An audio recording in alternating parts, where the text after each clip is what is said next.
Hello, hello. This is Dr. Marisa Snyder, and I am bringing you another incredible guest today, probably my favorite guest so far, Dr. Joan Rosenberg.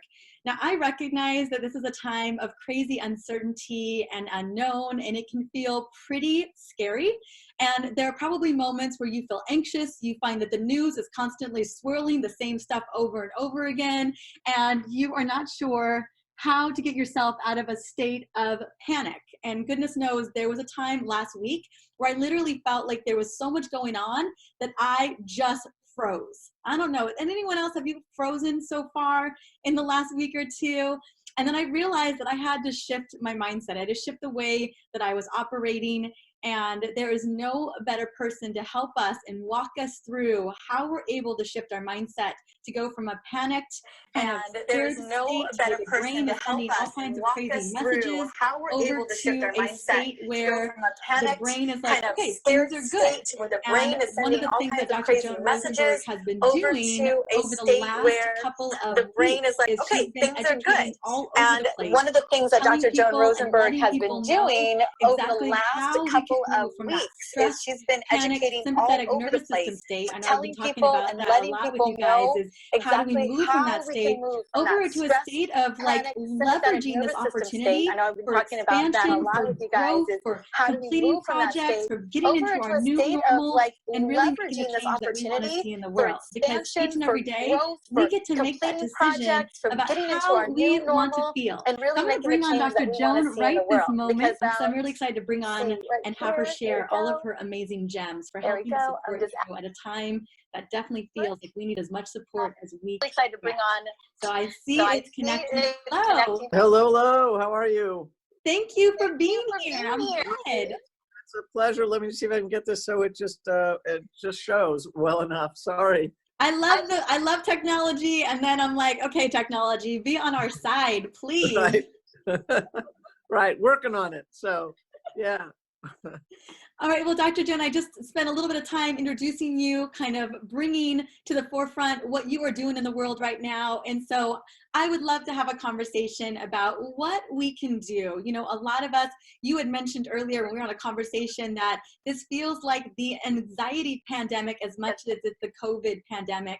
And so tell me a little bit about how we can, right now, right here and now, how we can shift our mindset to a place where we feel a little helpless, we feel like we don't know what to do, to moving in a direction that really has us honoring our body and honoring our path. Look, from a physiological standpoint, one of the things that you and I talked about very recently was about how important it is to actually slow ourselves down. So the first thing that somebody can do is actually take some deep breaths, right? It's just like you're doing right now. It's rather than staying so speeded up, it's somewhat paradoxical, but the fastest way to calm is to actually engage in slow, deep breathing, because you can't be in an anxious panic state and be in a calm, centered state simultaneously. So first recommendation, slow, deep breathing, because then you're going to also be able to get greater clarity on your thinking. I love it. And is there a type of, you were talking earlier about a type of deep breathing, maybe the way that we exhale versus inhale. Can you share a little bit about that strategy? Yeah. You know, there's a variety of people that would recommend a number of different approaches to this. But the idea is, for instance, let's say you take you can do it, I would say two different ways. A 6-count breath in, you hold the breath for 6 counts, and then you exhale for the 6 counts. Or you do a 4-count in, a 6-count hold, and an 8-count exhale. Mm. So there's many different ways that you can do it. And it's not that you just do it once. You actually allow yourself to repeat it multiple times. So to do 5 or 10 minutes of practice of it. And then when you find yourself starting to amp up a little bit, or even if you're not amping up, practice the deep breathing, because it'll become more a routine for you to engage in deeper breathing, which actually helps prevent anxiety than to stay in that anxious state. I love that. So yes, multiple times a day, or anytime that you feel it, focus on that state, focus on that breath. And you said it's because we can't be in a state of calm and anxiety at the same time. You cannot. No. But physiologically, the body can't do that. Yeah, it's one track or the other. That's right. That's right. There's, the second thing we talked about, and I think is super important, is for people to contain their watching of the TV, or to contain how much they listen to the news. And I liken the staying and just looped into that as I think it's re-traumatizing. And I think we're in such an unpredictable, uncertain situation right now, just in general, that to stay in that hyper alert state by being activated by the TV is not a good plan. So in that regard, that I would have you do is I would have you really contain the moments that you pay attention to that news. Choose 2 or 3 times during the day, keep it limited, and get what you need to get during those 30, 60, or 90 minutes, and call it a day. And you will have had plenty of information to cover you for whatever it needs to move on. Well, and like you said, one of the things we talked about is how, the news is just looping. It's looping fear-based. And really the reason for that, we all know with the news, is trying to keep you there. They're trying to keep you on the news. They're trying to keep you on the show. They're looking for viewership and readership. And so I think we got to really just bite-sized pieces of what is necessary for ourselves and our family, and then move on. Focus on the things that would really elevate our life, not that's going to continue to keep decreasing and panicking our life. Agreed. Totally agree. Yes. Another thing that we talked about that I loved is routine. Now, I know that our whole life, everything got flipped upside down. There's never been a time that I can recall that we've been in quarantine or that we've been stuck in our house with all of our family. We found the book. I was looking for your book, Joan, and here it is. We'll talk about that in just a moment. My husband was hiding it somewhere. But, what does it look like? I mean, some of us have been in quarantine. You and I, California has been in quarantine for quite some time. And I know about 40% of the country as of today or yesterday are now in quarantine. What does it look like to create this new normal for us in terms of scheduling, routine, and rituals? Again, the most important thing about scheduling is if you allow the situation to be at home in a state of chaos, then you're going to maintain a higher anxiety state. But if you allow yourself to actually create a schedule that's consistent, maybe with when you were working outside the home, even just a couple weeks ago, or your kids are in school, then set up a schedule that honors those prior schedules. And if you had harder hours, then make a schedule that's much more reasonable for you. But the reason for creating the schedule or creating rituals is because when you do that, the brain actually calms down. It goes, oh, okay, I know the schedule. I repeat the schedule. It becomes efficient. It creates a sense of order, and a sense of order creates a sense of calm. Mm. So what I would really encourage people is don't keep it erratic. Instead, find the things that you really want to build in, and you create that schedule based on that, and then do that regularly. A better sense of control and a greater sense of calm.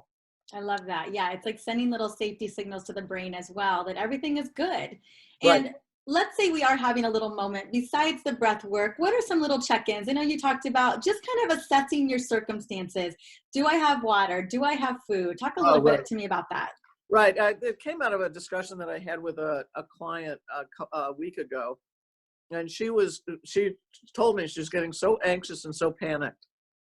And all I did was I said, look around you. I said, are you sheltered comfortably? Yes. Do you have food? Yes, plenty of food. Do you have running water? Yes. You're financially set? Yes. So everything around her in the present moment was fine. I said, then stay focused on the calm and be concerned, but stay focused on being calm. You're well-resourced. And then what I did, because she's well-resourced, I said, what can you do to be creative or to contribute? Since you're well-resourced, then put your focus someplace else. What can you be creative about here, and how can you contribute to others? I think Yeah, the powerful part there is not only the creativity. I know we're going to dive deeper into that part because that I love, but also the contribution. There's so many of us that are well resourced that we can support our neighbors. We can text message our friends and family. We can jump on a little FaceTime. Like there's lots of little ways that we can show up for the people that matter to us. And I'll tell you what, it is hard to be in a funk. It is hard to feel anxious when you are serving other people. Am I right about that? Yeah, absolutely true. No, you and that's often a recommendation to help people pull out of depression, by the way, is actually for that to get them volunteering and contributing to other people. Because once we do that, we usually feel a greater sense of purpose and a greater sense of meaning. All of that decreases depression, and by the way, it decreases anxiety too. I love that. I mean, and there's all sorts of ways that even if you don't feel financially well resourced, you can absolutely get your phone, send little text messages. There's a lot of different ways that we can show up in the world right now with what we've got.